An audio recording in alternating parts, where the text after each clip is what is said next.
If only we did that like much earlier. We chose, to me, that the whole domain of pricing, again, the broader sense of the word, and value capturing is always like underestimated. Until the day, it's not, because you have to work on that. So my name is Omar Mohout. I eat, I sleep, I drink startups. As a day job, I'm doing M&A and finance for tech companies at Deloitte. We all know you wrote Lean Pricing. It is about 12, 13 years ago? Yes, 13 years ago. And you moved now to M&A. In that path itself, is there something about pricing that changed your perception about it, that changed you on your view about pricing? Good point. I think it's not a coincidence, Maarten, that pricing was my first book, because it was the number one issue I saw with technology companies struggling with is pricing. And yet, you might argue that 13 years later, it's still on top of my mind in there. I'm not like focusing on the subject of pricing. I'm interested in growth of companies, but the big lever and the big dimension is always pricing. So that's one thing. And the other hand is, the more I'm working even in M&A, the more you look into pricing as one of the few ways you can capture value. There are other ways, data for instance. Another one would be reviews.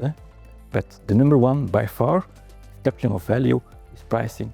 And yet, Maarten, as you know, doesn't get the right attention. Everybody focuses on value creation and the best product, whatever. Great. They focus also on go-to-market to a certain extent, a bit less. Even there we could improve in general, here in Belgium or in Europe.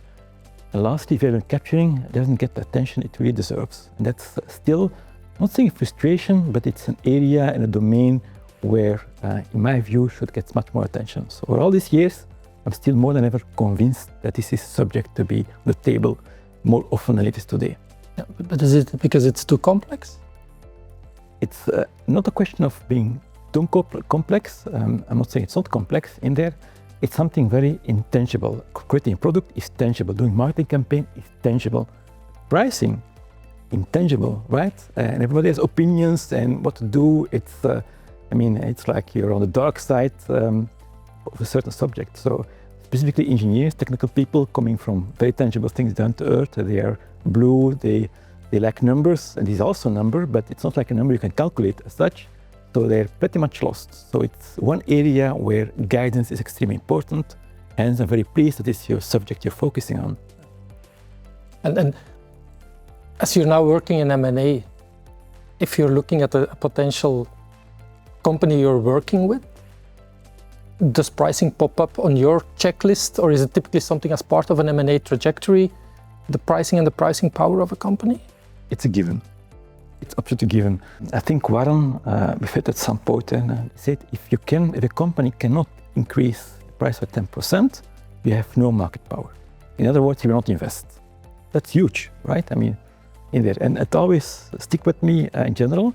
So I came from a meeting this morning. I was in Waregem, a company, beautiful company doing 10 millions this year, after 10 years, bootstrapped, impressive in there. Obviously, one of the elements I put on the table is, what about pricing? It's a given. The M&A, same thing. Look to M&A. One element in M&A is the valuation of a company. What a surprise. Valuation has a number of components as such, but obviously the financial performance is one of them. And in essence, if you want to increase your financial performance, the largest lever to do so is pricing. And let me give you an example. A lot of entrepreneurs at some point want to sell. The best time to start to prepare for that is 3 years before the transaction. Why? Because usually you're looking to the performance of the last 3 years. You get a multiple of your EBITDA, which EBITDA of the last 3 years. That's the time frame.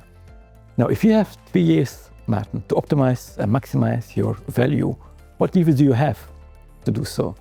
What are the, not quick wins, but things which have like quite a big impact on your EBITDA and your valuation if you have only 3 years in there? Cannot name a lot of them, but by far, pricing is the lever you have to use. And distribution potentially as well? Yes, the distribution will only, the impact of distribution will be after 3 years in there. You start building the distribution, but the value will be captured by the other party who will acquire it, which is fine, but the impact is much longer term than if you work on pricing these 3 years.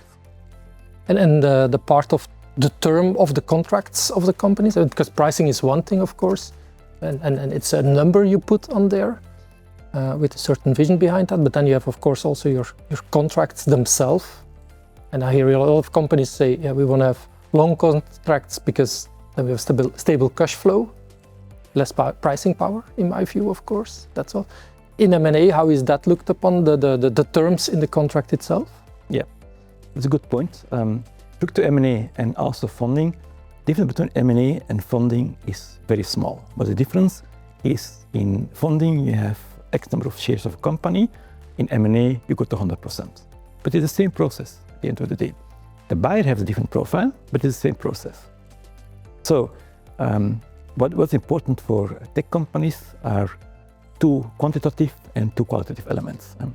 On the qualitative side is, first of all, is your business model in there. I mean, how do you indeed create the value, how do you bring it to the market, how do you capture value? Obviously, pricing is part of that, substantial even. The other element is scalability. And the dream of every company, indeed, is that your revenue goes faster than your cost. And everybody dreams of the exponential growth in there and not too much of linear growth, i.e. growing with people, service company. You have something in between, which is called superlinear growth, also interesting hybrid model. There are 2 things which looked into. To come to your point, the dream there, the perfect would be recurring revenue in there. If you have recurring revenue, which is forward-looking, your value is also much higher than you have a transactional kind of business. Yet, from my point of view, you have the contractual reality, but it's also a danger because you lock yourself in, which means your pricing power goes down in exchange for long term. So you can look to the lifetime value of customers, you can look to churn. Even if there's no like recurring kind of contract, you can detect if somebody stays long term. If you have the quality there of long-term value with customers, but still have the open field to do work on pricing in there, that's to me much better than to have fixed kind of contracts which are there for long term in there. So often people looking to the fixed long-term contracts are valued, and by that leaving money on the table. Yeah. So preparing 3 years up front means trying to transform your long-term contracts into better value capturing short-term contracts? That would be very radical to say it that way, and yet I believe it should be on the table to be discussed. I'm not saying that you should do it, but it's something which is counterintuitive, and yet I do believe it has to be on the table for discussion. The outcome will be, we're not going to do it, and that's fine. It has an impact, or let's do that, and it also has an impact. Pricing for me goes further than the price point. The number. The value you create as your company, and value can also be a network effect. Like you can perfectly decide to do market, look at Aikido today, just market capturing at any cost. They want to have as much labels, as much new customers. The money comes from somewhere else at this moment. So it's for me, pricing is not always just the price point. It's the value you create in the company as a bigger whole there. But that's related to M&A, or if you have something based on what you wrote in the book that you said, maybe I would do that completely different today, or I look completely different at that today. Yeah, so compared to 13 years ago. Yeah. You have 12 years now between a book you wrote there, which is an awesome book, by the way. A lot of people still reference it and use it. And today there might be some voortschrijdend inzicht, like we say in Belgium, of course. Yeah. Well, of course, back then I didn't have experience in M&A and finance of these companies. And so also grow in that respect. And you're also correct in the sense that price is not just a number in there. To me, it's indeed much broader. How do you package something, how do you position them in the traditional 4 or 5 P that you're using from a marketing point of view, always going back to that, absolutely true.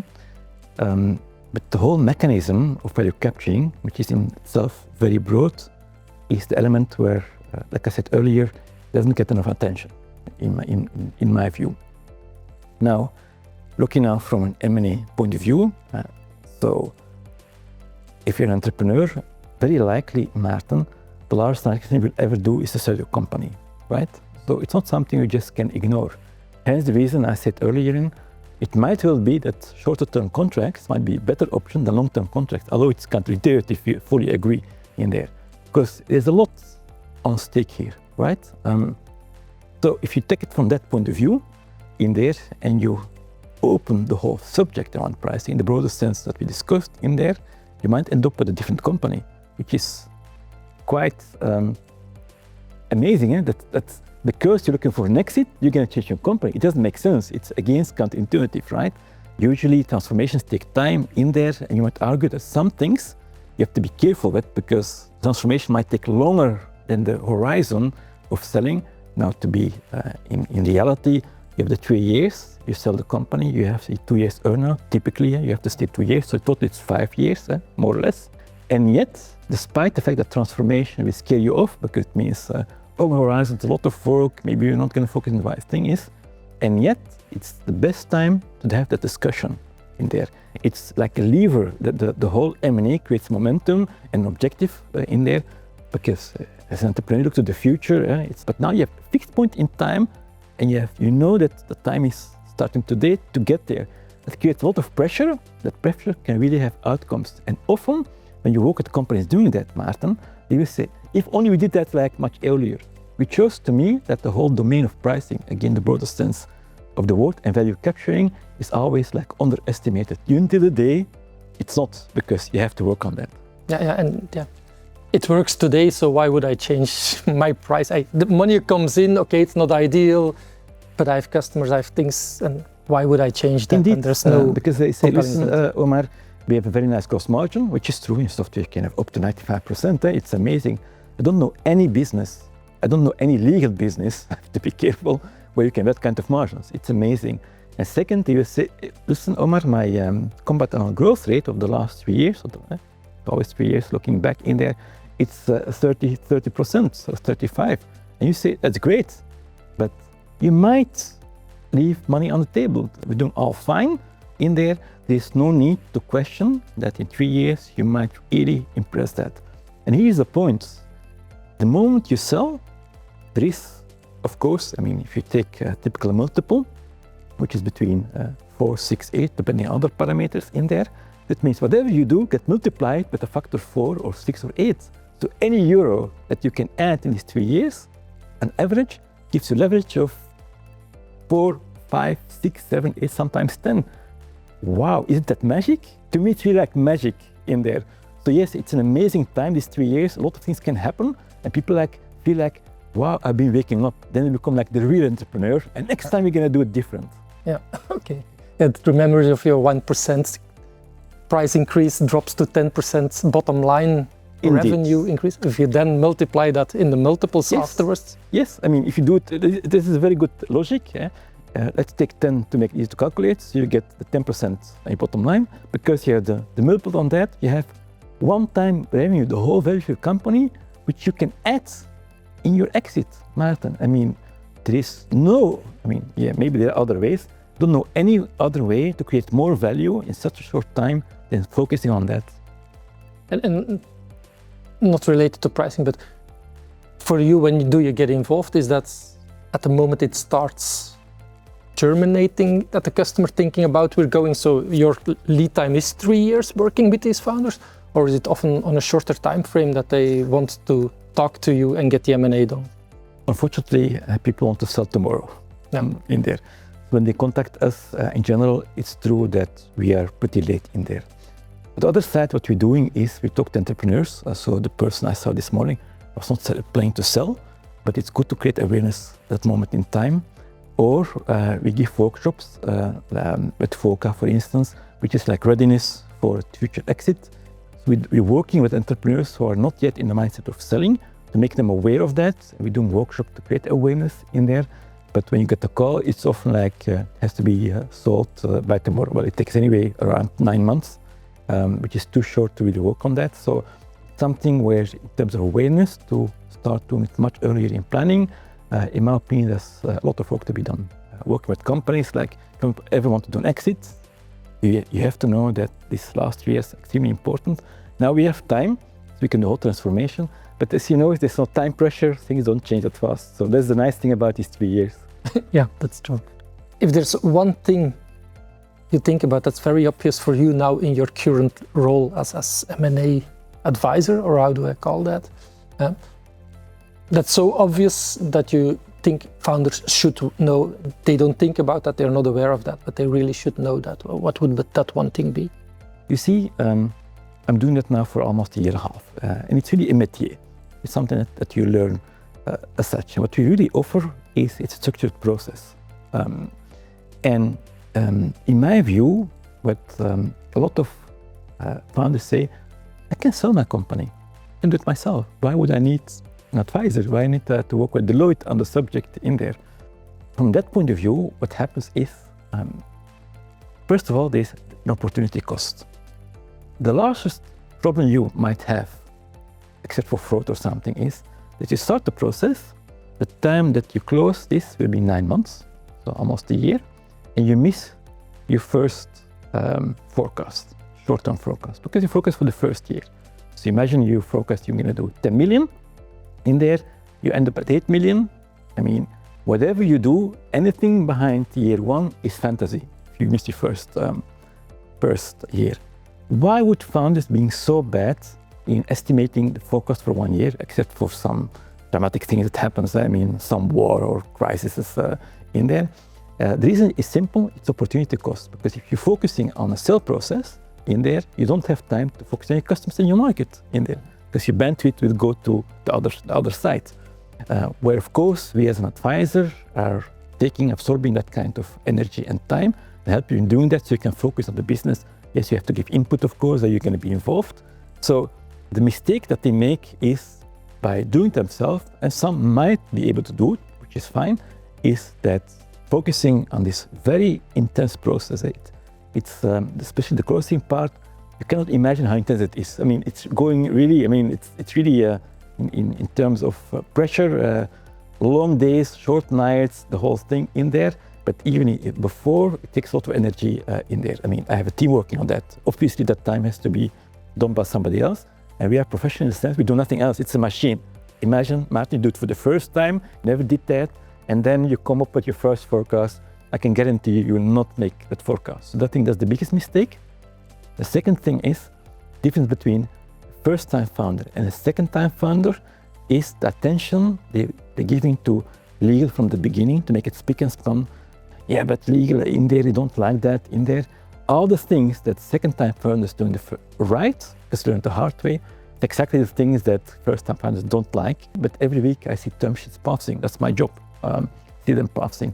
And yet, if tomorrow I would do a transaction for my own company, I will make sure the right team will help me from legal, tax, whatever. Not just legal, M&A legal, people who know what it really means in there. So yes, I can read a term sheet in there, but I don't have 20 years experience with the other people. So by definition, you need to have support there. I understand as well, a lot of founders see a lot of cost going out. It's almost like selling your house. You can do that yourself, or you ask a makelaar to do that for you. But I understand as well, as an entrepreneur, you want to stay eye on the ball. It's the company, and the company has to grow. And the rest is details. Okay, it costs a lot of money for sure, but it's after the comma in the end if you stay successful. Yes, exactly. I mean, at the end of the day, to give you a number, you sell your company, and yes, it costs you like 3%, like the real estate agent will cost you 3%. It's similar in there. But the difference here is that the opportunity cost, which selling the house is not that intensive, you can put it on IMO yourself in there, and there's no focus, you have to deliver whatever. This is the largest mistake people make from that point of view. Okay, because it's only selling once and it's the whole thing. Exactly, and it's not because I'm doing that business, it's just I know the other side of things. And again, we had last week, I had a call with a founder who was doing it himself in there, and what happens is the deal was cancelled. They had the end of last year as normally the closing, and they came back and said, hey, we really apologize, there's another file which is we're doing now, it's urgent, and we have to focus on the other file, we'll come back to you in there. Already a bad sign in there. And things get to slip, and of course, slipping led to we're not going to do the deal in there. That means you lost all the time. When we do that, we put in rules, right? Get a process letter tells you, but then you can do your non-binding offers, but then you can do this, the interviews, but then you can do diligence. So you're playing a certain game, leave the options open. You want to have more than one party, of course, in there. So if you do it yourself and you end up on one party, other party knows they have exclusivity in there. I mean, you're not the priority, yeah? There might be another file passing by, which is a bigger opportunity as such. And the founder, he was experienced what the first time doing transaction, and yet it ended up like, cancelled. Yet we had to call to get help again. From an M&A perspective, I understand that. From a VC perspective, if you would VC, do you agree that a founder better there does it himself, or should he also look for external help there? Very good question. What happens, I see founders, they say, I need to have 100,000 euros. Fine. Here is the list of business angels, contact them. I need 500,000. Fine, here's some early pre-seed investors who are looking into that. Here's the list, contact them. I need 1 million, 1.5 million. Fine, here's this of VCs who will do it for you. For me, the value I will bring, what you're looking for 1.5 million, 100,000 euros. Why? I mean, yes, you can help you with the legal people and my colleagues, but for myself, it doesn't make sense. But now you're looking for 10 million. And you want to have smart money on board. You want to make sure at the right conditions, right, in there. Then, Maarten, I believe you need to have support. Then I think a team should support you in finding the right investors, the right horizon, with the right focus, matching what you need to have at the right conditions means not just valuation, because that's another mistake people think, is so much focus on having the highest valuation, right? Because then we have the right number. Fine, I talk about funding specifically, but that's only one parameter. There are other things which are important because an investor might be flexible to you on, you want to have 30 million, really?